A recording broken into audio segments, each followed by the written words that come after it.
What is it? Oh, no. Getting you dizzy here yet? There we go. Maybe.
Tough crowd tonight, huh? No one wants to talk. Everyone's shy in the chat room. People are in and out. I don't want to just talk to nobody. That's boring.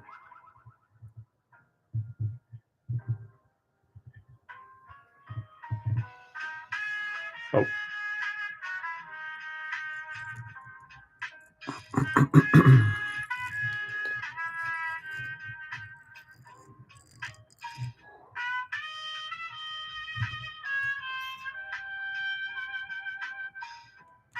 Oh.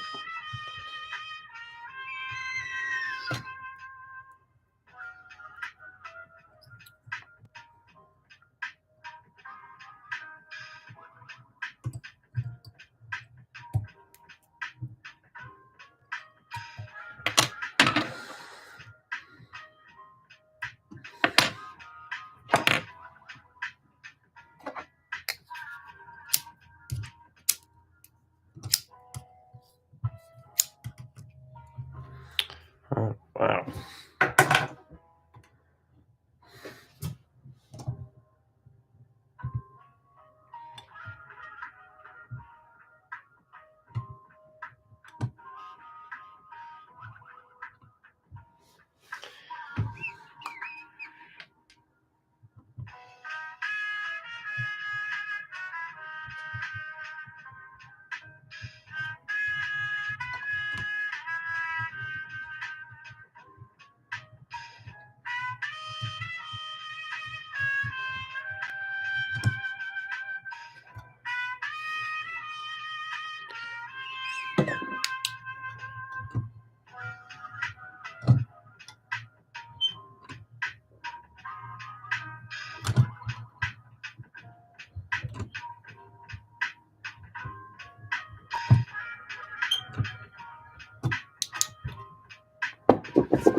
Man.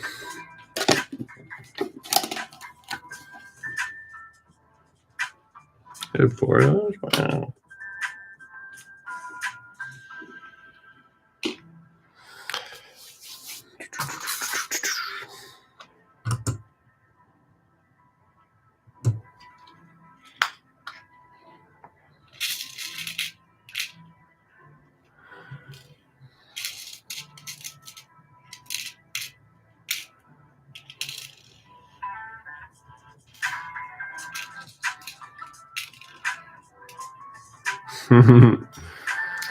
What up, K-Fish? It's been a while. I know I skipped a couple weeks. We've had some like crazy cold temperatures here in Colorado, and our furnace went out last week. So my fly tying room has literally been like 30 degrees. So it's been pretty miserable. I've still been in here tying. I just haven't been filming or using the camera. Just got like 10 blankets on. I figured people didn't want to see that.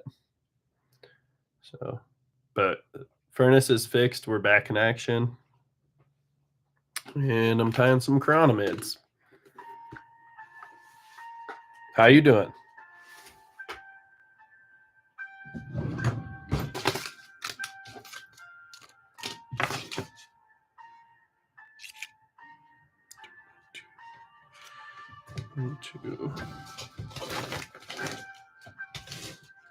Just trying to find my beads. That's all. Sorry, y'all. Sorry. K-Fish.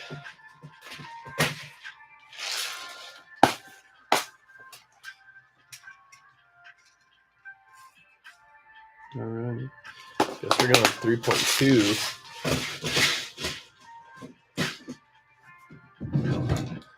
2.2s. Might be a little big. What do we got here? 2.8s.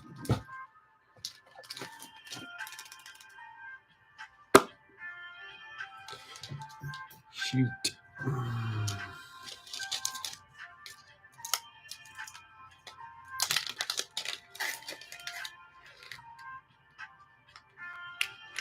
Let's see what this looks like on here.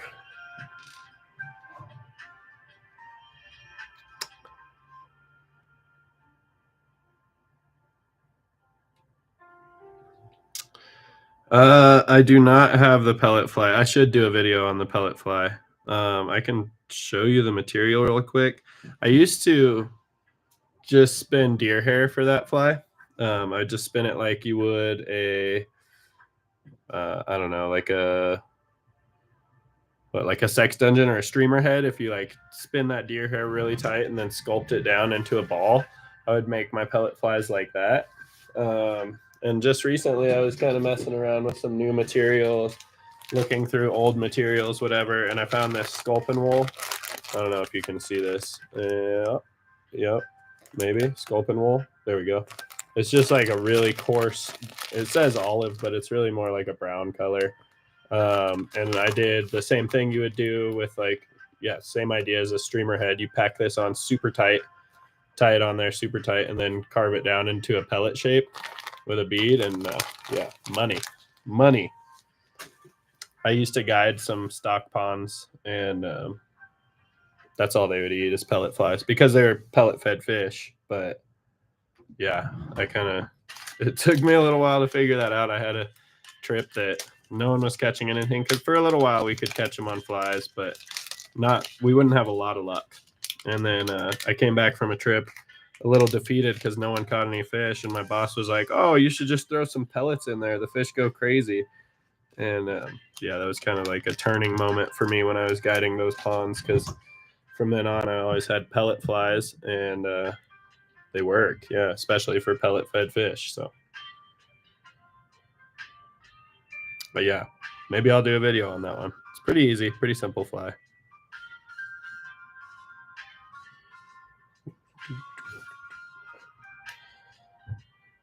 I'm gonna just keep cranking out these guys because I like the color on them. Kind of like a green variant, Chironomid, green and copper. Oh, it's a different color copper, but it's okay. I had some orange beads. I feel like, can you tell the difference? Oh yeah, that's orange and that's copper. Whatever. I don't think the fish will mind.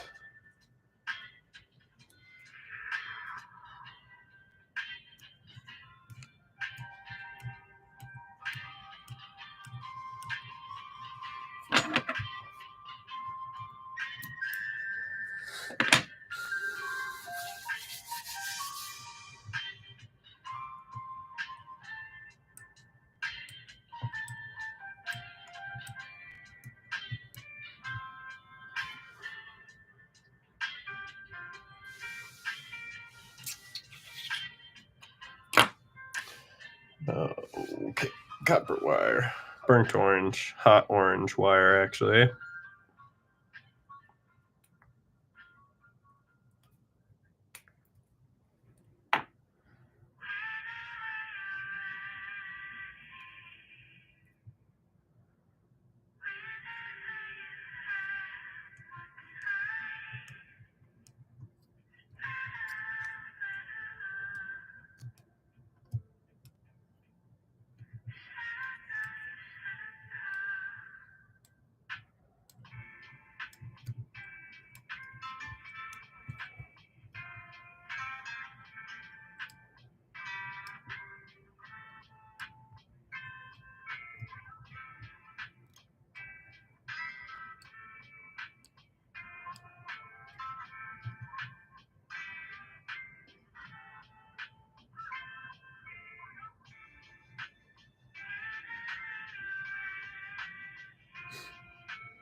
It's essentially the same idea as the elk hair. You just you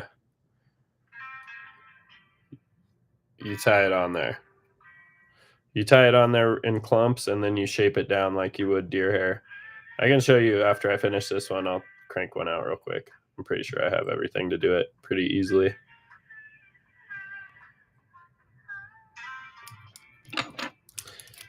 I'm the same though, man. I'm not an elitist. That's, hence the name mop fly. I will fish a mop fly. I'll fish an egg. I'll fish a worm. As long as it's not like this is kind of, if it's not scented bait and it's on a fly rod and it's, using artificial or natural materials to imitate a natural food source, whether it's pellets, eggs, whatever that fish is eating, if you're imitating it with natural or synthetic materials tied to a hook on a fly rod, that's fly fishing for me. So I'll fish pretty much anything. Streamers, I'll fish freaking nymph rigs. I'm actually about to start Euro nymphing. I've never done it before, but Douglas is sending us out a couple Euro rods to do some stuff for them, and so I'm gonna give it a crack. I've got some friends that they swear by it and they love it, so I'm sure I'll enjoy it. I'm sure I'll enjoy looking at the river a new way. That's like the main thing I'm excited about.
That was a great idea.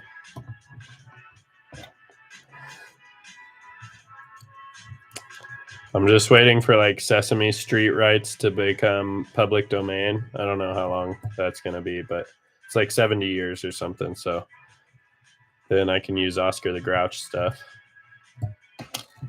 t-shirt designs and stickers and stuff like that. That would be hilarious.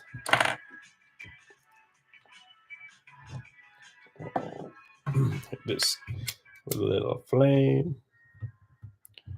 Yeah.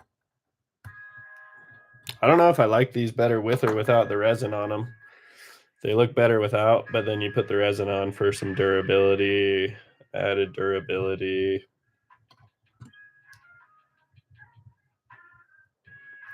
I think it does kind of make the colors blend a little more instead of being like an abrupt change between three colors. It kind of looks like one changing into a darker color, which I like, that transition effect.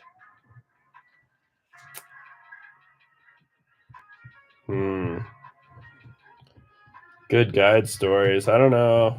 I don't have anything too juicy. Yeah, I don't know. That's hard. I had one guy, I'll say, that kind of took me by surprise. I used to call my clients the night before my trips, always, and just kind of gauge what they were looking for, what their ability was, and that would help me pick spots that I was going to take them. And I had one guy, and he told me that he kind of had a bum knee at the time, and that so like hiking into certain places might be a little difficult. And so I was like, okay, no worries. I can definitely keep that in mind, and we'll pick somewhere that it's a little easier access for you. And he instantly was like, no, no, no, I shouldn't have even said anything. I can do anything. Like, I can go anywhere. I don't want it to, make you take me somewhere less fishy. So like, let's go wherever you want to go. So I definitely like didn't ignore that he told me that. And I took him to a pretty easy spot. And when the night before, I had asked him what his experience was fly fishing, and he had ever never actually been fly fishing, but he had done like a casting class at an Orvis store in a mall. So he had cast a fly rod, but he had never actually cast it into water. And so we're on the water, we're on the bank. I had him standing on the bank, and I said, okay, let's see like what your cast looks like. What did you learn at the Orvis store? And I had him go to cast, and the guy went like full body cast. I don't know what he was doing. I don't know what he learned at the Orvis store, but he did like a full body cast and heaved himself forward off the bank into the river and like totally lost balance. He didn't fall in, but he was like stumbling into the river trying to catch himself. And I actually had to catch him and hold him upright. And like, whoa, like that was crazy. What just happened, And he's like, oh, I should have probably told you I have like early onset Parkinson's as well. So like I'm not super stable and I don't have the best balance. And it's like, yeah, you definitely should have told me that before the day. So the rest of the day I was pretty much holding him up by his wader belt, just to make sure he didn't fall in the river. But the dude definitely caught some fish. So it didn't end up being like a horror story or anything, but definitely the first one that came to mind when you asked that question, at least first story.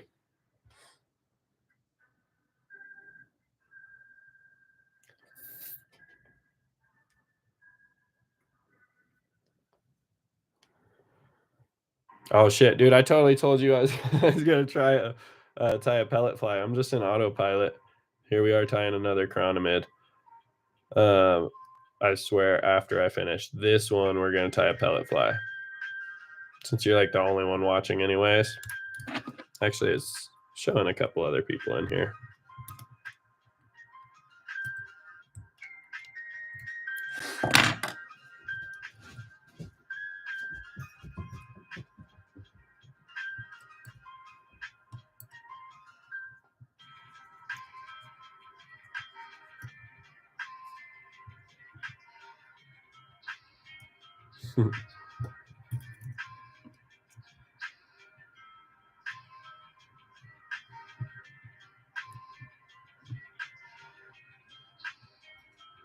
Well, I guess I got another story that comes to mind.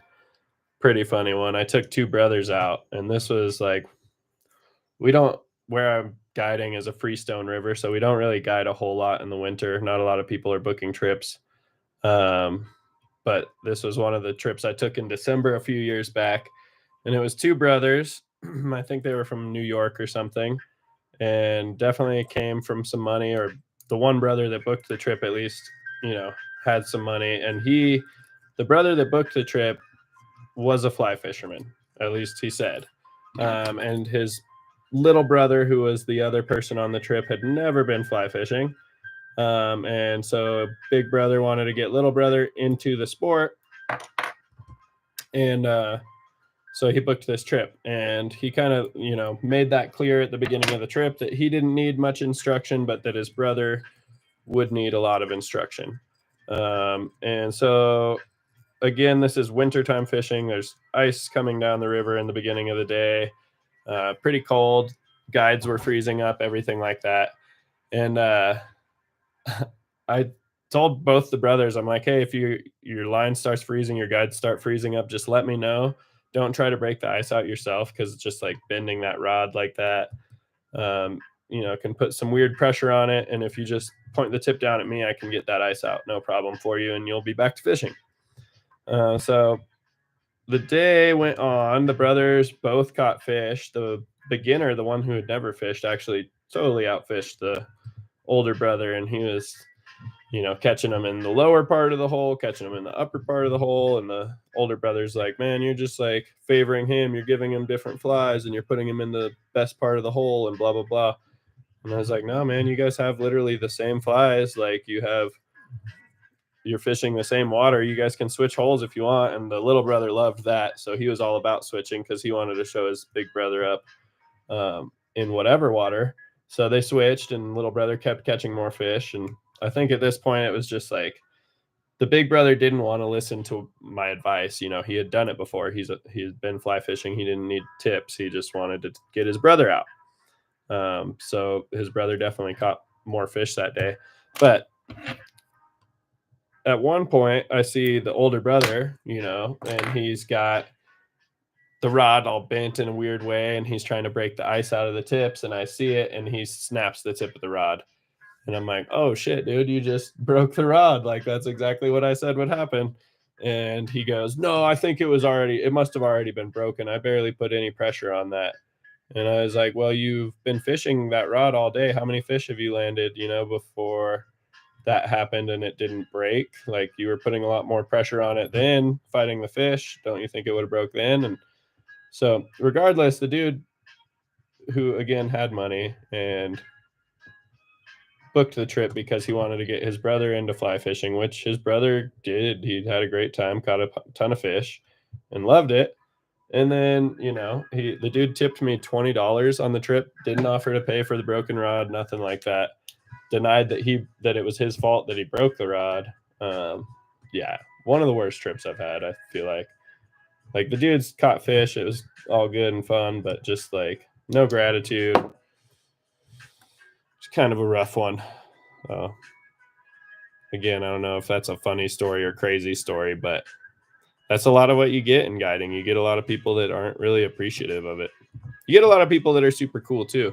I had a lady and a guy, husband and wife. This is not another bad story, I guess, of people. Kind of same scenario. Husband wanted to get wife into fishing, came into the fly shop, wanted to book a one-person trip, but also wanted to tag along. But he didn't need flies. He didn't need to be pointed in the right direction. He just wanted to like go to the same area as his wife. So he didn't want to pay for two people. My boss made him pay for two people. If he was going to go with us, he needed to pay because he was going to be, in fact, guided to water, which, you know, that's what it is. So the whole day he caught zero fish, got mad after like 2 hours, wanted to go drink beer. And his wife had booked, like, she was on a half-day trip, so 4-hour trip. So she was halfway through the trip. And the guy's just like, oh, I'm going to sit on a rock and I'm going to watch you guys fish because I'm not having any fun and there's no fish in this river. His wife's first time ever fly fishing, and she caught like 4 fish right in front of him while he sat on the rock and pouted. So that was pretty rewarding, pretty fun to see. She had a really good time. He had a really bad time. And it kind of just goes to show that you get out of the river what you put in. Don't go out there like only looking for trophy fish and shit. You'll have a bad time. Go out there having a good time, enjoying the outdoors, and yeah, you maybe will learn something, maybe you won't. All right, we're gonna tie a pellet fly because I told you we would, and then we'll go back to Chironomids. I just got to find the right hooks and everything. I like to tie these with a bead, so we're actually going to stick with this same setup here. You can do whatever color bead you want. I'm going to do a silver bead this time. I do like copper beads on here too, but since we're just doing this real quick, it doesn't matter. You'll get the point.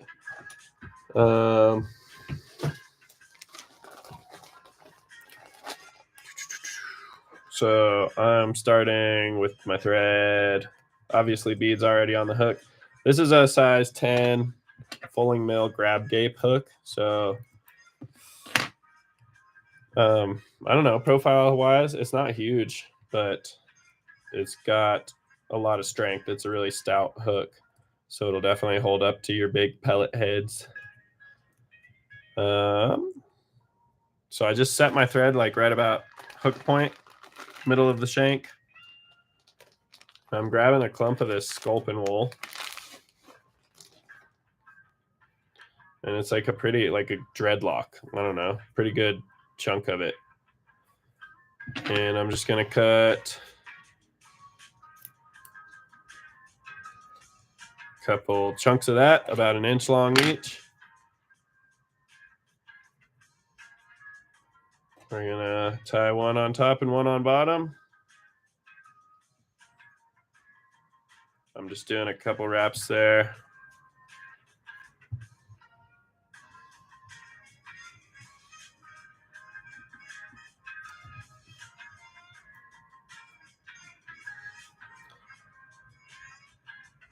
And you can clump all that back and jump in front of it.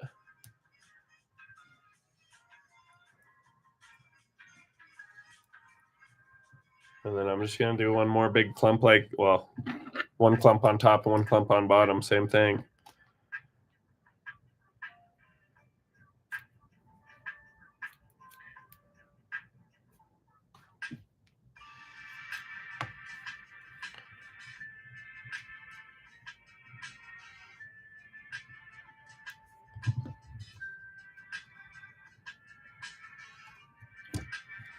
I know it looks messy and crazy right now, but that's kind of the point. It's quick.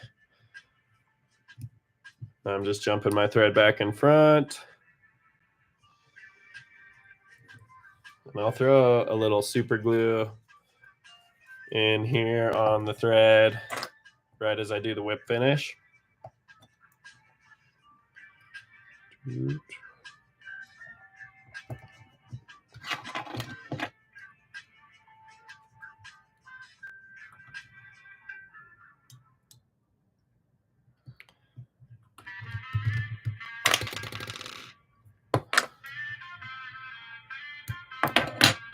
All right. Now you can come in with a brush and kind of get all these even more splayed out in there. Just tease them. That's pretty much it. And then come in with your scissors. I like to kind of rest my scissors on that bead and pull up on the fibers, and you can kind of get a nice purchase on them there. And you just do a little sculpting, little arts and crafts. Sculpt it into your pellet shape.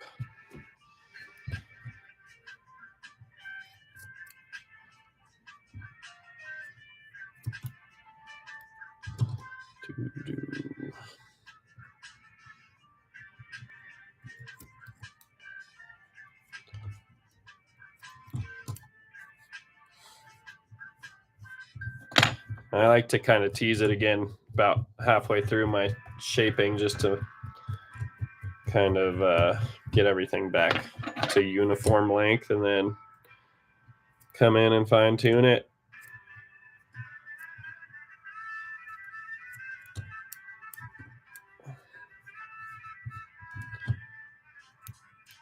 I don't think you really would even need to spend as much time on this as I am. I think you could kind of just get your general profile of a pellet and call it good, because I think when they're in the water for a while, they get kind of soggy and start getting saturated and soaking up the water, and they actually start sinking too. That's why I tie these with a bead with some weight, is so they can actually sink, and it's an easier meal. Because I have seen, like, obviously right when you throw pellets in the water, fish are going to go crazy and eat them off the top before they sink. But think how many of those pellets get by the fish and start to sink and are also a target below the surface. So yeah, this is a sinking pellet fly. The deer hair ones are great because if you want them to float, they will. But I've always found good success putting them underneath the water. So that's pretty much it. You could come in with a lighter and kind of hit some of those longer hairs. Try and get it a little more uniform.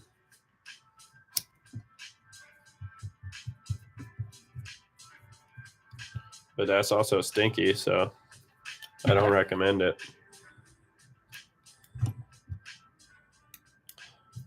Okay, there you go, pellet fly.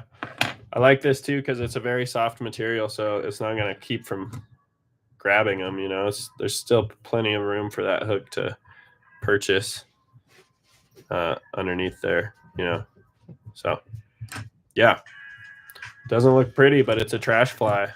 It looks like a piece of dog food. think that's the point.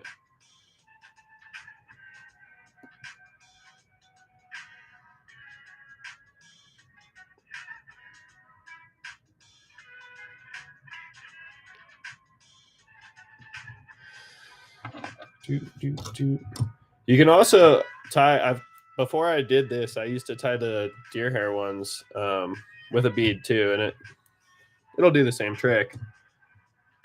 But I think the sculpin wool is actually faster. You could probably spend more time and get it even more pretty if you wanted, but yeah, I think it does the trick. I'd consider it a guide fly, quick to tie, durable, catches a bunch of fish.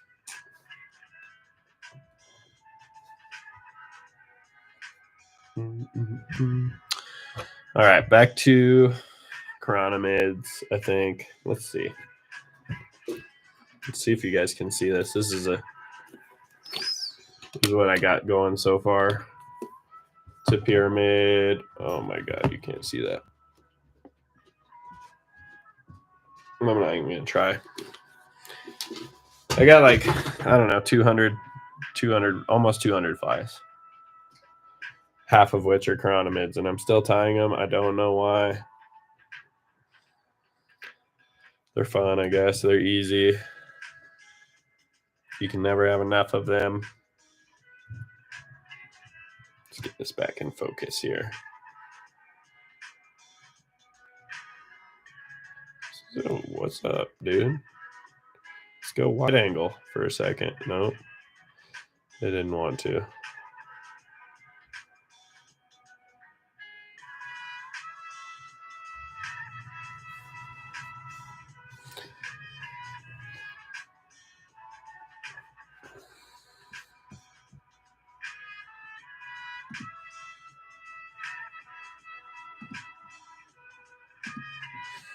Yeah, dude. No problem. I'm glad you you liked it. And definitely probably inspired me to do a video on it, because I don't know that there's a lot of pellet flies out there like that. I've seen, I don't even know who makes it. I think there's a few people that make it. But it's just like a piece of foam, in like a block shape. And I don't think it really mimics the pellets that much. I think in a pellet eating frenzy, I don't think the fish are paying that much attention, so it'll probably work. But I think this is one that will crush all the time.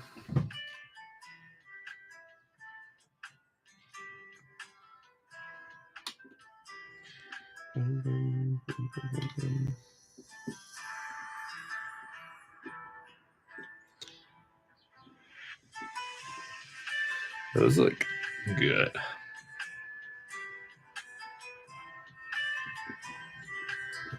All right, we're gonna go back to this one because I like how it looks.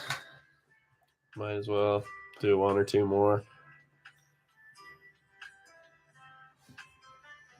What time is it? 6:14. It's early.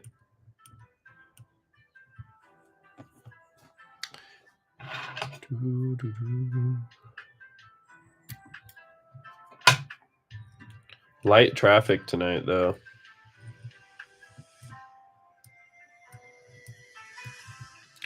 Where are you? Fly tires.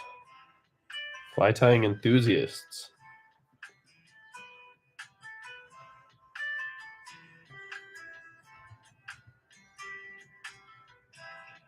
Oh my gosh.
That was sloppy. Back that up.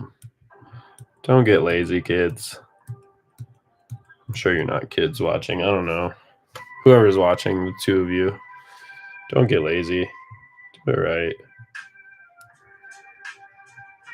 You're only hurting yourself cutting corners, you know?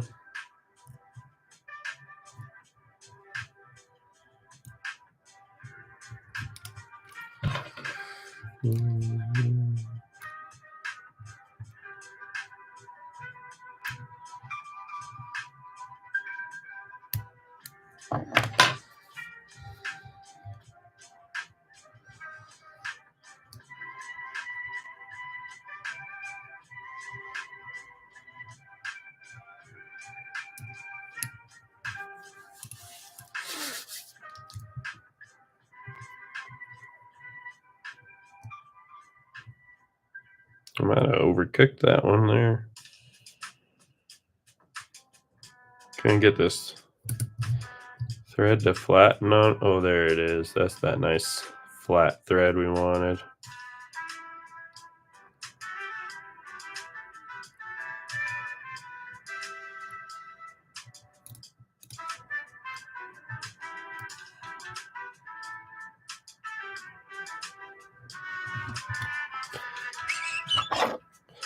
Now, coming in with the last color here.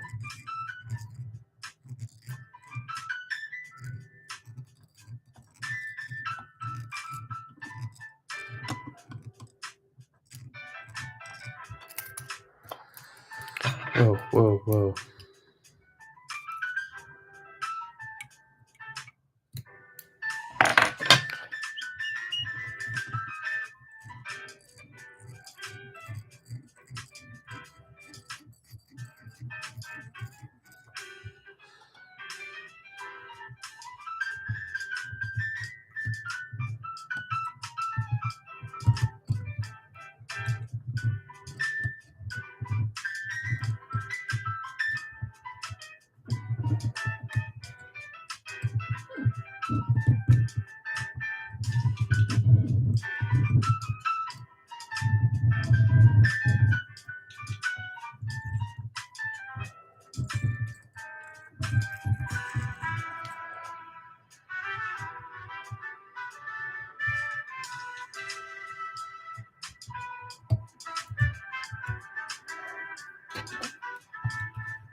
Oh, sorry, didn't mean to point that at you guys.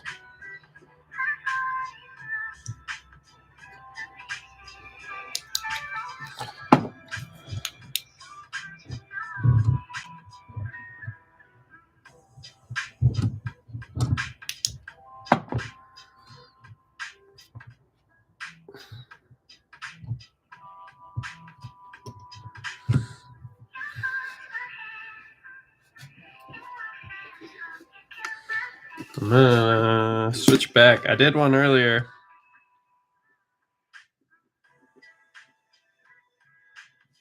No, I don't want to do that one.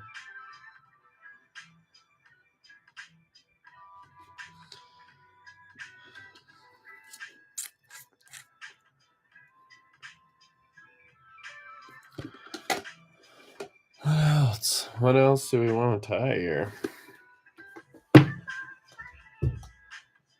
Any suggestions? Drop some comments. Tell me what I should tie. I'm losing inspiration.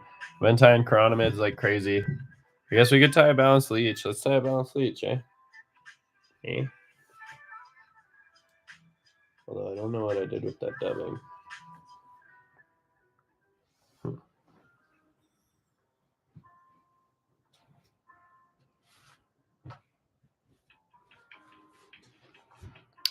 I made some really sweet custom blended dubbing earlier, and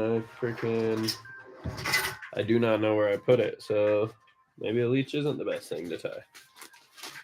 Let's tie a mopcorn beetle. Why not? How y'all feel about that?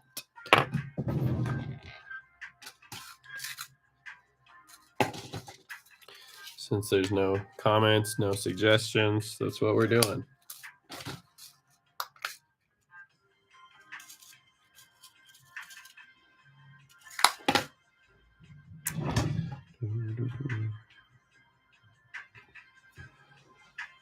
Oh, you know what? I just found the dubbing.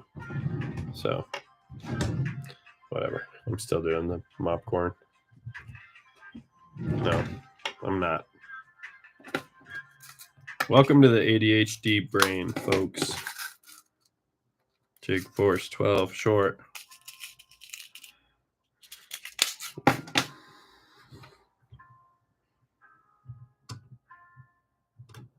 That's gonna be great.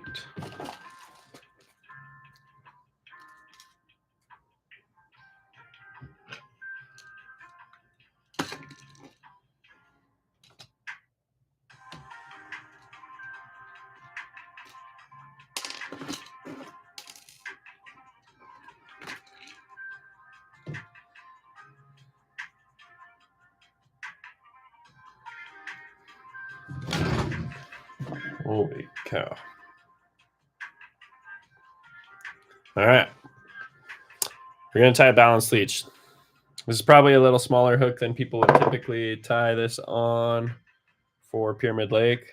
I think it would work really well on a lot of the still water reservoirs here in Colorado, though. I also think it will work on those Lahontan cutthroats in Pyramid Lake because it is still a heavy gauge wire. It's still got a really big hook gap on there. I think most people will just tie on like a size 8 when it comes to their sixes, 8s, bigger hooks. This is a size 12. So definitely on the smaller side. I'm tying this little pin on the front half. That's going to be the counterbalance to give this thing a nice parallel ride in the water. I'm just lashing this right on top of the shank.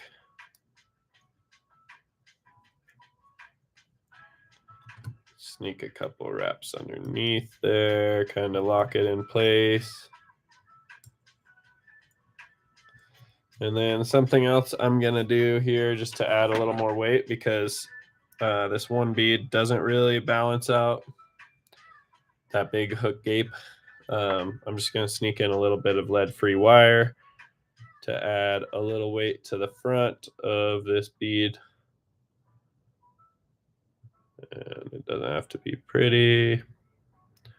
Just needs to get up in there and add that weight. Something like so.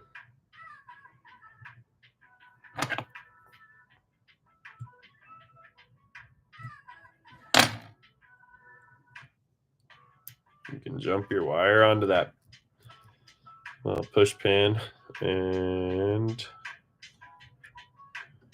lock that wire on there.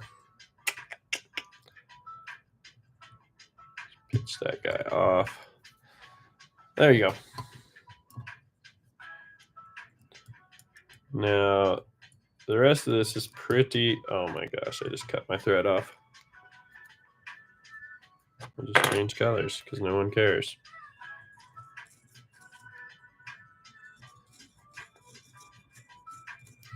You gotta watch. There's a really sharp, you can actually see it right here, really sharp point from that wire that I cut, or the pin that I cut off there. Hopefully we can build up some thread and not worry about it as much. Okay.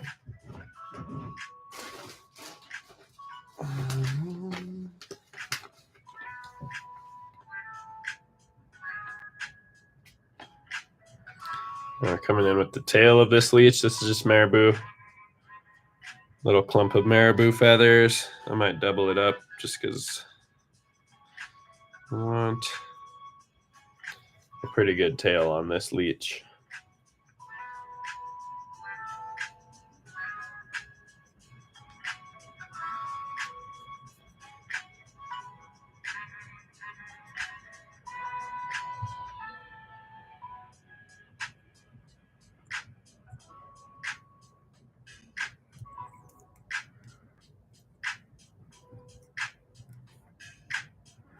Don't like that. Don't love that. Get it out of here. Back to the marabou drawing board. Like I said earlier, don't be lazy. You got all the time in the world. Tie something you like. Tie something you'll have confidence in. That's the main thing. Because if you don't have confidence in it coming off the vise, you're damn sure not going to have confidence fishing it. I have literally a whole drawer right next to me of flies that I just threw away as soon as I threw them in the drawer as soon as I got done tying them because I had no confidence in them. So I've learned over the years just to back the thread off, take a deep breath, and do it right. Because otherwise I'm going to have all my money in a drawer of junk flies that I'll never fish. It's good practice and patience, I guess. I like that tail. It's a little long, but I can rock with it. All right. Now I'm going to make a little dubbing loop.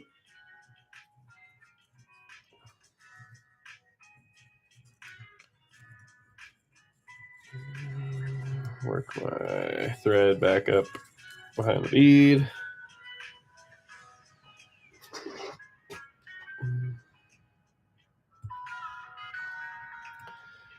Here's this super sweet dubbing blend I was talking about that I made myself. Hopefully I have enough to do this fly.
Nice. Welcome back, dog.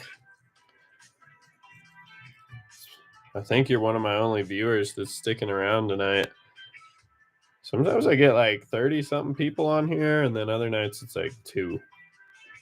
I guess people got better things going on this Tuesday.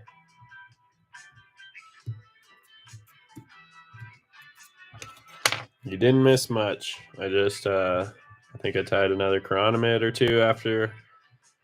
Maybe I didn't. Maybe I did. I don't know. I'm tying this leech now. Balanced leech. I told the people it's probably a little small for Pyramid Lake, but I think it'll still work.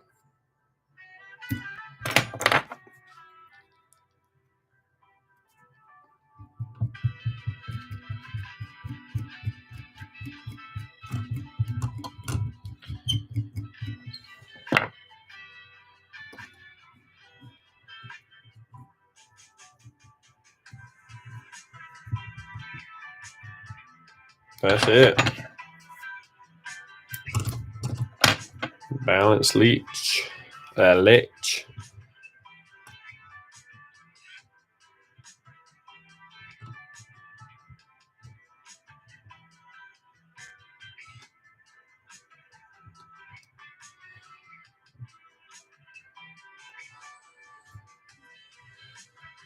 I do like that one. I have confidence in that one. It's because I switched up the tail. Boom.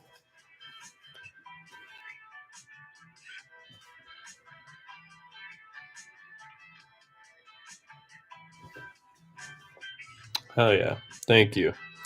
I've made the blend myself, the dubbing. There's some CDC in there, some like Rusty Brown CDC, and some PMD, like Pale Morning Dun CDC. And then I chopped up this McFly lawn. Chopped up some McFly lawn. I think that's just giving it these coarser, longer fibers, which I really like. Will hold some body in there. Yeah. I think I threw in a little bit of like orange hare's ear dubbing blend as well. Thanks, man. I think it would work pretty much anywhere. It's size 12 hook. But again, the foaling mill, it is the Jig Force short.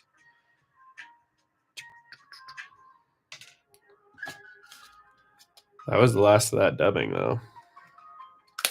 All right, let's see, what time is it? I think I'm gonna tie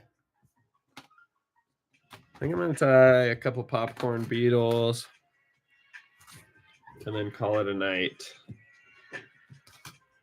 We're gonna tie them big, though. Big old funky popcorn beetles. I was watching, I think last night, I was watching the new Fly Fisher episode on fishing Pyramid Lake, and it's really good. If you guys have any interest in fishing Pyramid Lake ever, I recommend watching that because it kind of goes in depth on all the tactics and why people fish from ladders and the different flies. I don't know if I trust this hook. It's pretty soft. Let's not use that hook. We're not using that hook. Then what do we use?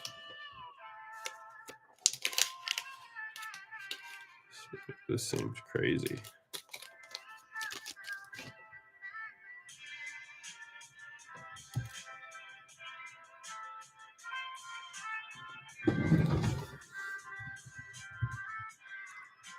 That's pretty weak too. Why are all my hooks? Oh no, that's got some strength. All right, this is gonna work. Anyways, we're gonna get crazy with these. I was talking about the new Fly Fisher episode. Phil Rowley, and I forget the other guy's name. I think it's Mark or something. But they catch some beautiful fish, like everyone does out there. But they, like I said, go into the tactics and kind of go into depth about every different style of fishing out there. And one of the guides shows his box, and he's got some really funky looking popcorn beetles, and it inspired me to tie them a little different, tie something a little different than the norm. So we're gonna go with, I don't know, like an orange themed one. I'm just shooting from the hip here, guys. Bear with me.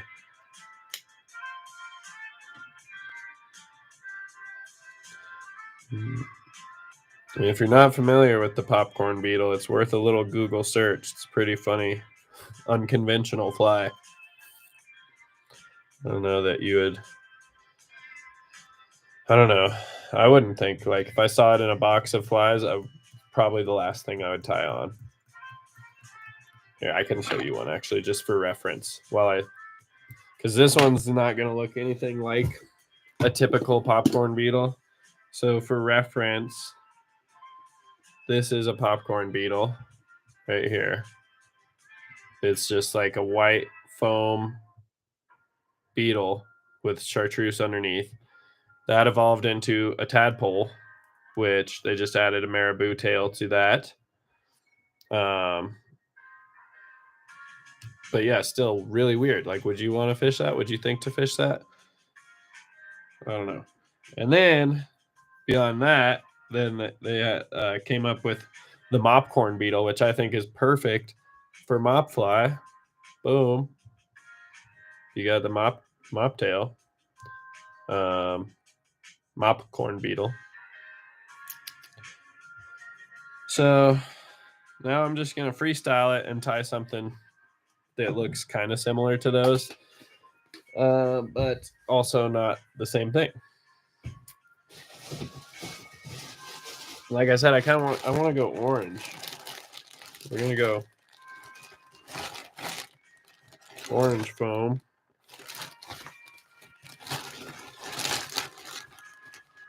Yep. Orange foam.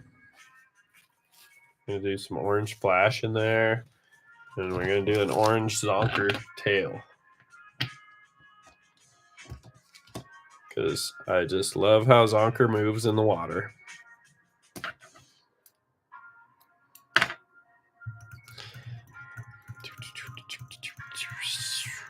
Let's start with this tail.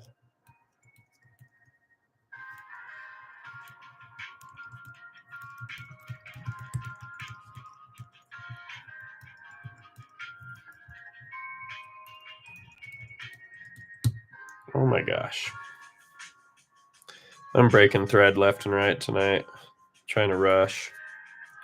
Preaching about patience, and here I am breaking thread.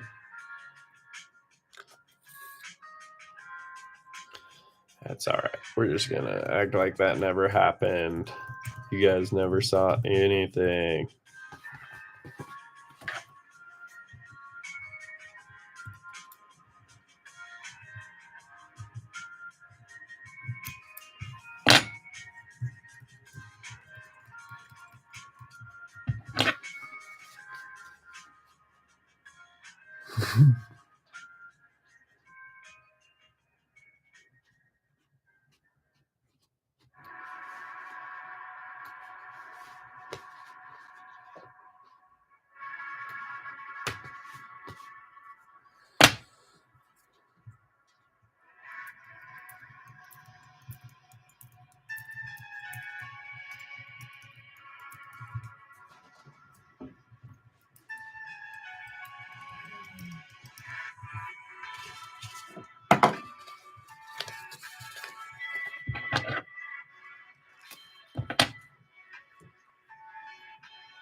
When I was out at Pyramid Lake the first time, I've only been out there two times. This will be my third year. But the first time I caught, I guess, the biggest fish of my trip, all came on these popcorn beetles, stripping the beetles on a sinking line. And I guess leading up to the trip, I really didn't think that was going to be a productive way to fish, but I was intrigued by it. And then leaving the trip, that was by far my favorite way to fish. And not all the time, but it is a cool way to fish. Like when the fish hit the beetle, it's way different than seeing a bobber go down, you know? It's like you're stripping into a brick wall all of a sudden. And out of all the fish we've caught both years, I think the beetle eaters are the only ones that actually put me into my backing out there. Which, I mean, what fly angler doesn't want to see their backing? I think that's the goal in most situations.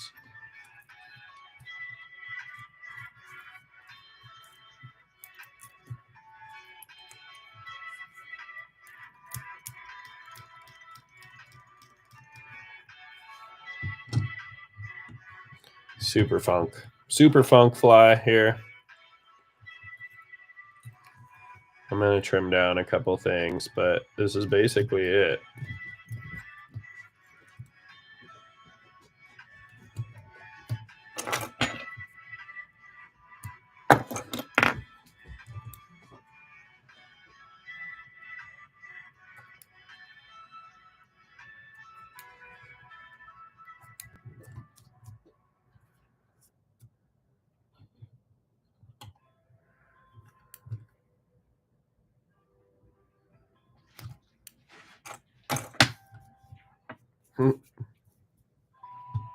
Oh, yeah.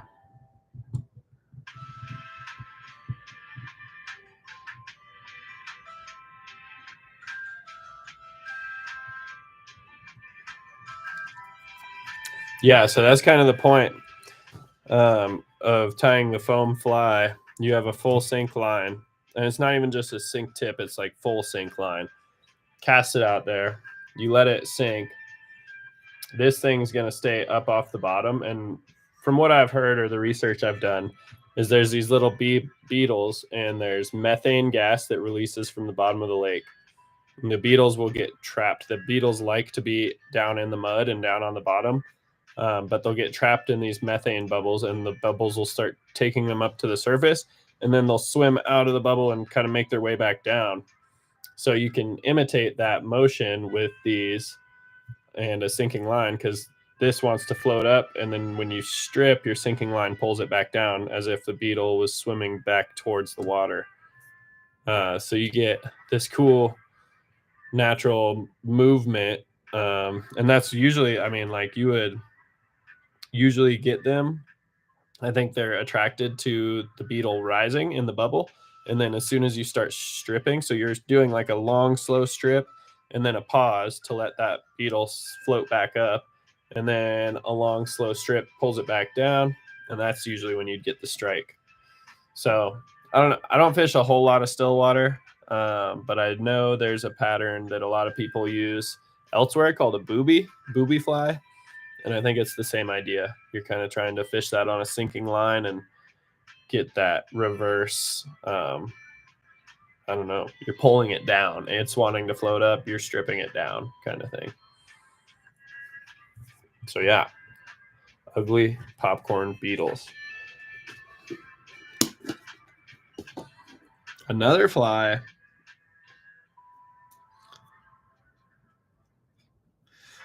I'm gonna tie up real quick. Is this woolly worm for out there? I really like this one.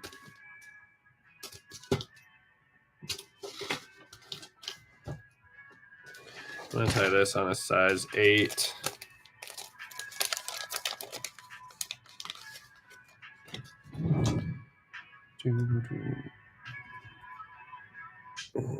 Okay.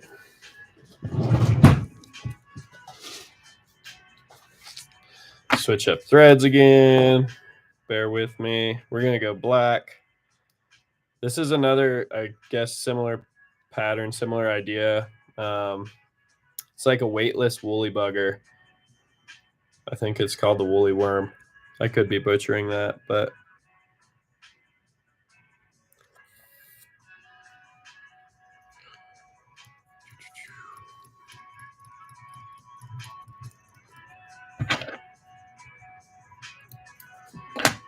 black thread. What else did we do here?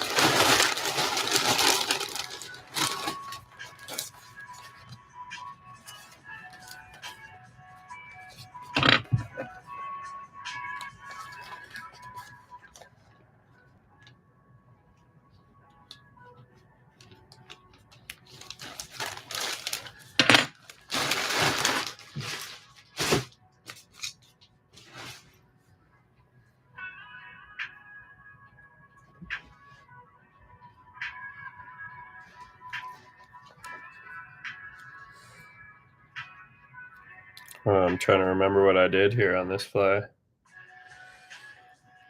I think I do need some wire here. That's gonna be very last, so I should tie that in first. Yeah, we're gonna go wire first. And then the hackle. Then the foam. Sorry, I'm trying to remember this fly as I tie it. I've only tied one. But it's another Pyramid Lake pattern. I think it's one that has been around a while. I don't know if it's used as much anymore, but I like the looks of it. I think it looks super buggy. So I'm going to tie another one. I only have one in the box right now. Well, I have two, but they're both, it's two different colors. So we're going to tie another one of these black ones.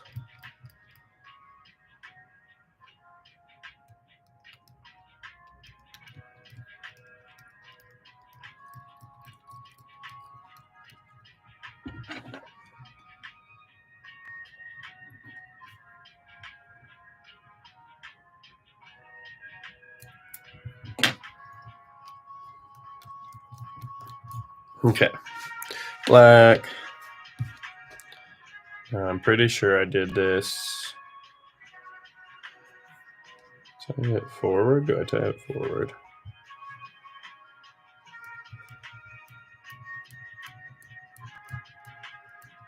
Oh, yeah, that's right, because I got to dub it. That's why I did it that way.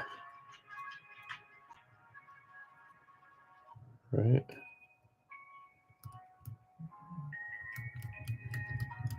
We're going to figure this out, guys. Bear with me.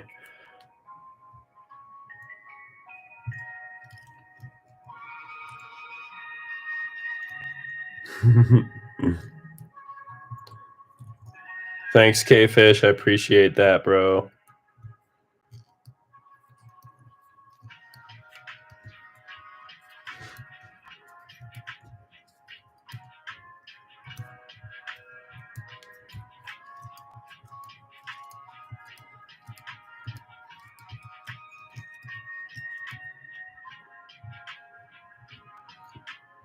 Okay, here we go. I think I'm on track again.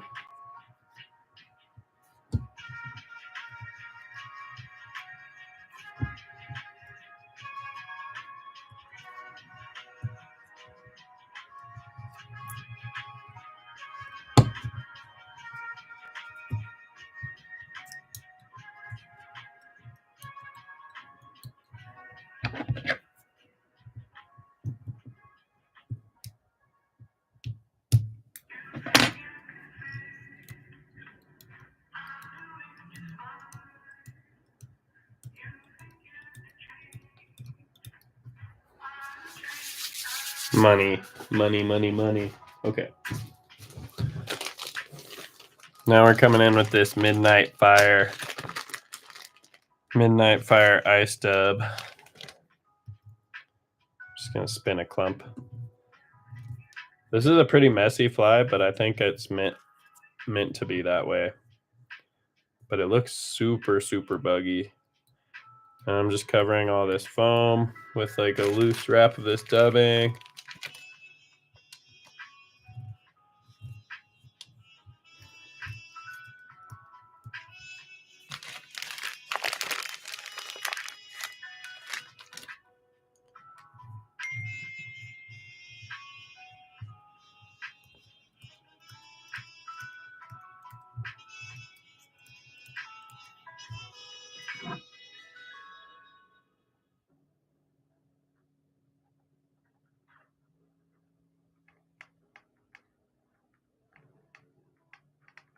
Sorry, guys, just texting the wifey back real quick.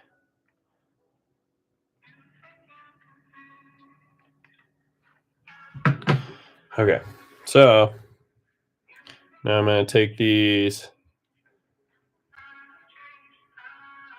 The dubbing is Hairline Ice Dub, Midnight Fire. It's got some good color to it. I like it on Leeches. It's got like a black, purple, blue. That's typically what I use it on, is my Leech patterns. But there's one out there for Pyramid Lake specifically, I think they call it the Midnight Cowboy or something like that. Now I'm just going to palmer this.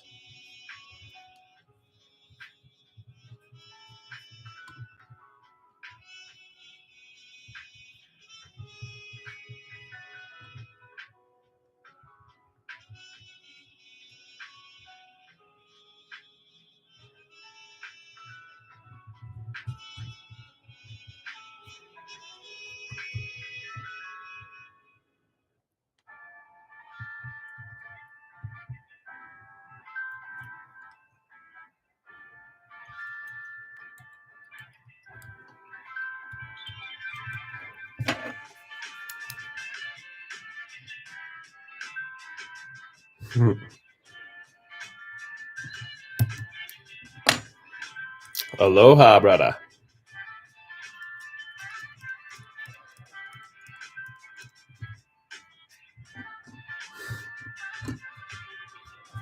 All right, last step here. We're going to go in and wiggle this back through all these things. Actually, I guess second to last step.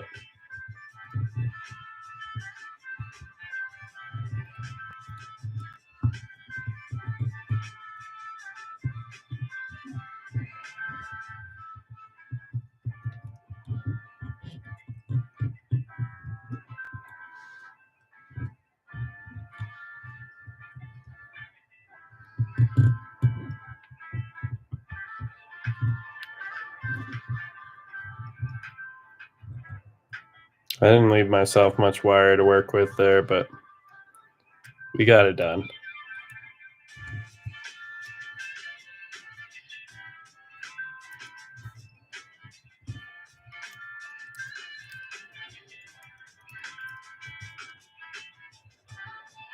Some of y'all might be thinking this is the ugliest fly you've ever seen. And I might agree with you. But I think it catches. It catches. I don't know. I haven't fished it. But I would put my money on it. Same idea here, K-Fish. You're going to fish this on a sinking line. There's a, like, I guess the only weight in here tied in is the wire. I'm just going to hit this with the brush, nasty it up even more.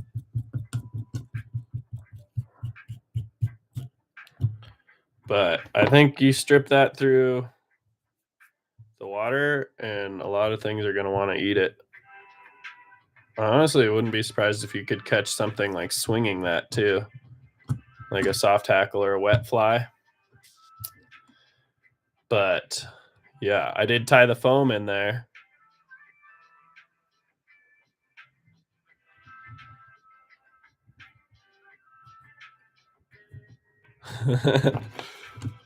Yeah, you know, one man's trash is another man's treasure. I like this fly though. I think I'm going to tie a bunch more for my box before Pyramid. I did, I'll show you this other color variation I did. So there's obviously the dark. And then this is the light version. Also pretty freaking buggy. I don't know. That could be a minnow. I don't know. Woolly worm, I'm pretty sure. Thank you, David.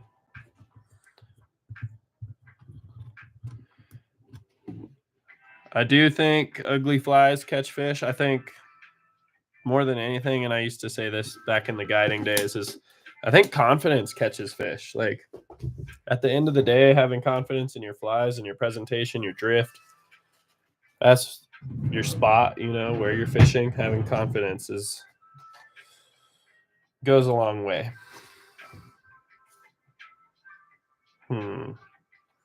What else? What else? Should we do another leech?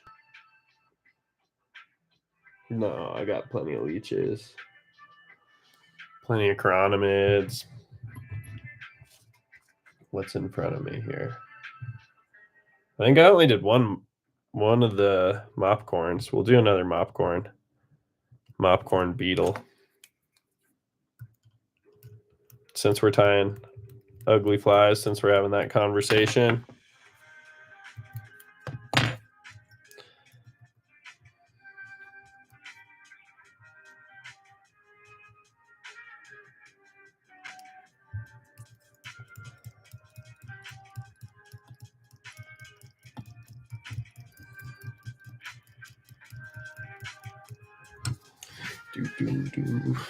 I need to grab some mop real quick.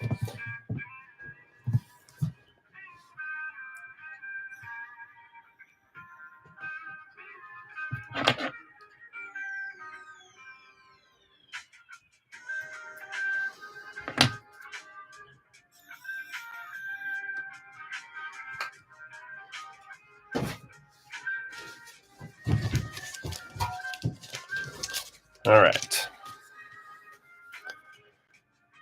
So this is a pattern that I think the Reno Fly Shop guys came up with for Pyramid Lake.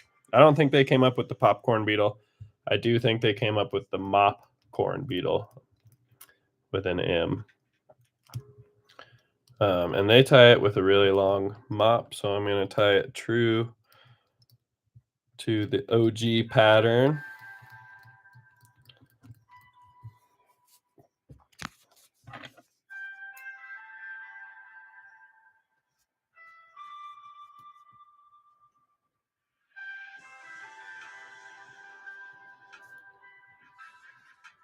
Might not be.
I just added some super glue. I found this ice chenille that I'm putting on here. This crap, it falls apart if I don't put this super glue. Like the little individual strands of fiber come out of the chenille and it just falls apart pretty quick. So I think the super glue is just an added step of durability there. These big Lahontan cutthroat have big toothy mouths, so they chew up flies pretty quick.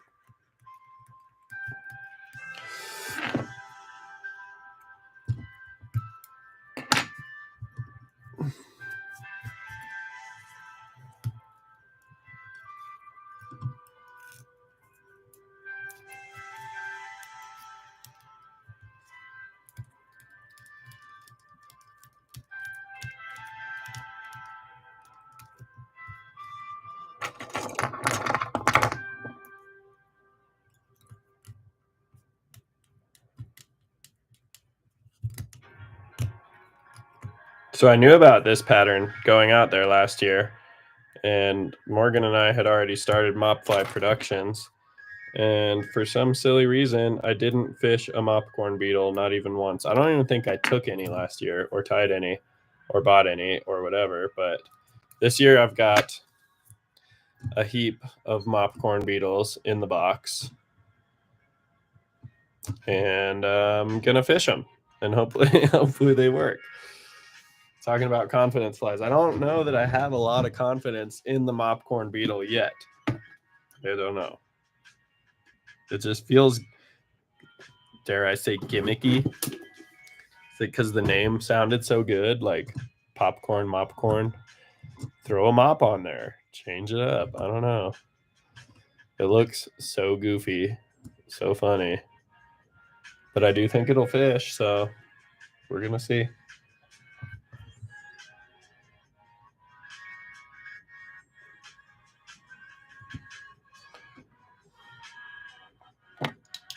Oh, that's bright. Holy cow. Cover your eyes, ladies and gents. Ow. Oh my gosh.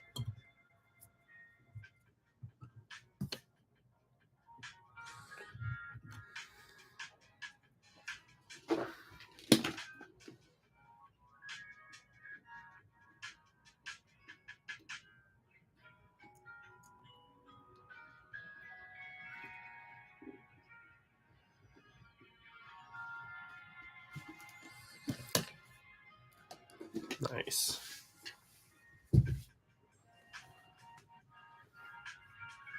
I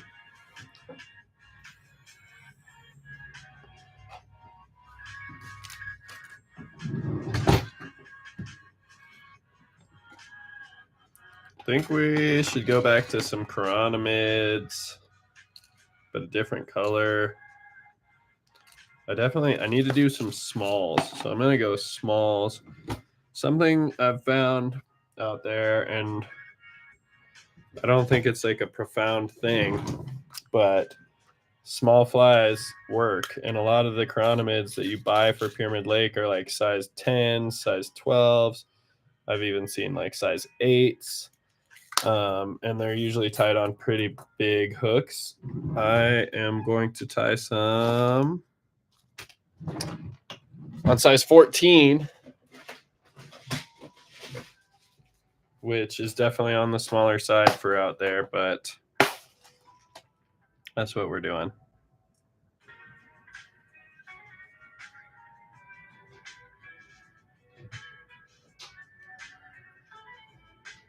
This is going to be my last fly, though, and then I got to make some dinner. Shrimp tacos tonight. Taco Tuesday. Hi, babe.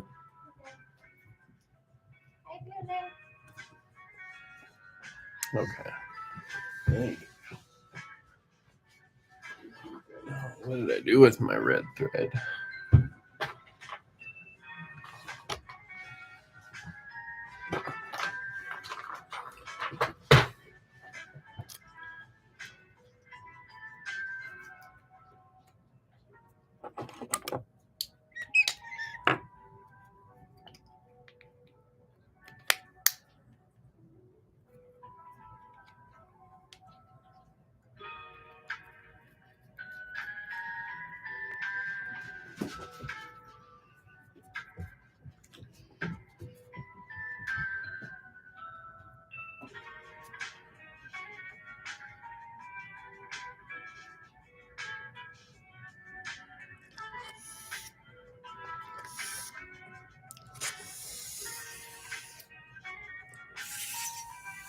What the fuck?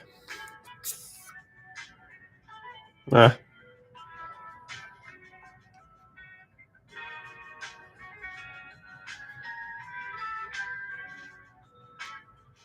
Okay.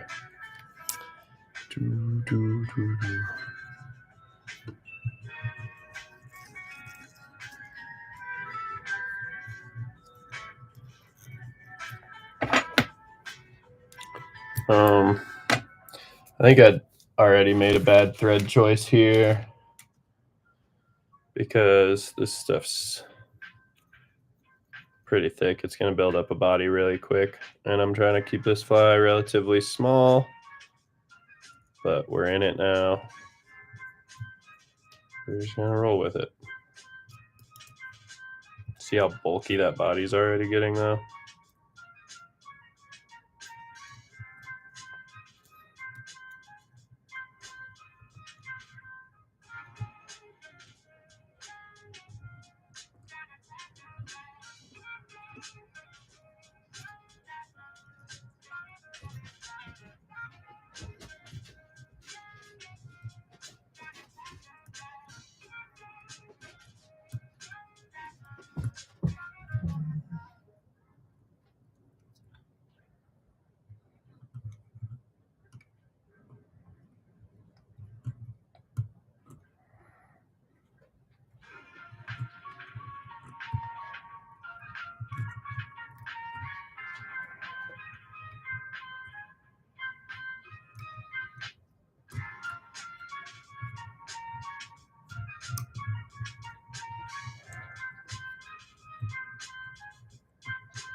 right, y'all.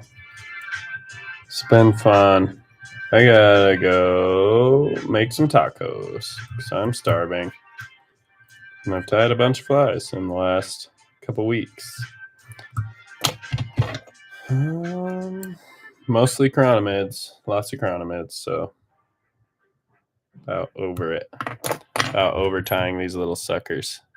I don't know. You can get the idea of that though. It's kind of olive to brown. Olive to brown with a white bead.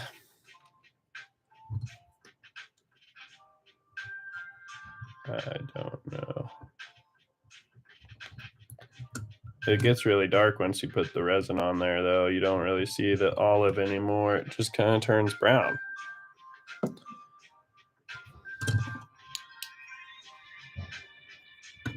I don't know. You can still kind of see it.